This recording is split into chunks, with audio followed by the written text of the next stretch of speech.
Mogliada e Ottana, due zone nel cuore della Sardegna dove la cultura alimentare della carne è ancora decisamente molto presente. Luca Cocco, un'attività che tu porti avanti da molti anni, quella della preparazione di salsicce, di vitella e anche di formaggio, due tra gli alimenti più presenti e più utilizzati da secoli nell'isola. Sì. Com'è il mercato? Buono? Sì, oggi abbiamo lavorato molto bene. Io vengo da Ottana, è un piatto tipico delle nostre parti, nella Barbagia in genere.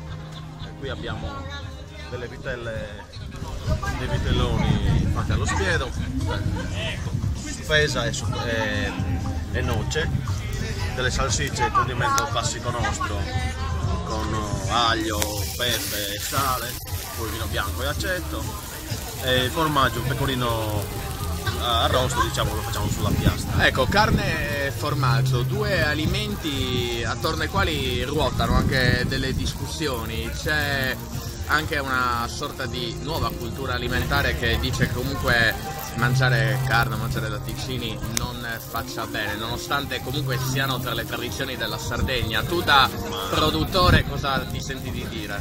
Che sono prodotti bestie allevate comunque da noi, quindi sono delle cose genuine, cioè sono un passo dell'aperto. Da sempre hanno mangiato c'è stata questa ricetta in Barbagia e i nostri nonni, i nostri avi, diciamo, hanno sempre mangiato. Penso che la longevità in Barbagia sia, come ben si vede, sia ecco, sì, dimostrata. Ma Mogliada e Ottana sono anche due zone dove la crisi, la disoccupazione si fa molto sentire.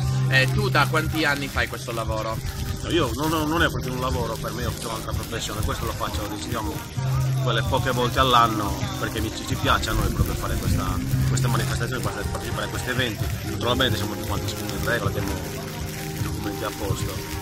Diciamo che abbiamo iniziato già 2 o 3 anni a fare queste cose pubbliche così, però da noi i nostri classici spuntini sono sempre esistiti e abbiamo sempre, diciamo, occupato la postazione del barbecue, oppure comunque diventato un cammino o all'aperto, abbiamo sempre arrostito queste nostre pietanze tipiche. Ecco, pietanze tipiche dunque molto amate dai sardi, ma riescono a fare breccia anche tra i palati dei turisti? Sì, oggi le nostre dimostrazioni sono venuti un sacco di turisti, tedeschi, francesi, americani, molti inglesi, e tutti quanti sono rimasti molto impressionati dalla bontà comunque del prodotto, perché queste sono fese e noci di vitella che sono... Il mondo dell'allevamento in Sardegna e anche della produzione di carne che poi viene arrostita e venduta può ancora essere un modo per combattere la disoccupazione che soprattutto in territori come la Barbagia è ancora alta? Ma sicuramente sì, è inutile che noi perdiamo tempo a costruire fabbriche, cattedrali sul deserto, un classico esempio a Ottana. Cioè io penso che l'economia sarda sia e debba essere soprattutto oltre che turistica anche comunque alimentare, comunque di allevamento, legato comunque al territorio, alle cose che abbiamo sempre fatto da secoli, e non vedo perché dobbiamo cambiare l'economia proprio adesso. Quindi, visto che prima è andata proprio bene, mi sta un po' commentando. Quindi penso che l'economia si possa tranquillamente basare anche su questo, esaltare e valorizzare i nostri prodotti, non solo in Sardegna, anche fuori, perché no? Oggi abbiamo visto una dimostrazione, comunque all'estero hanno molto apprezzato il nostro prodotto.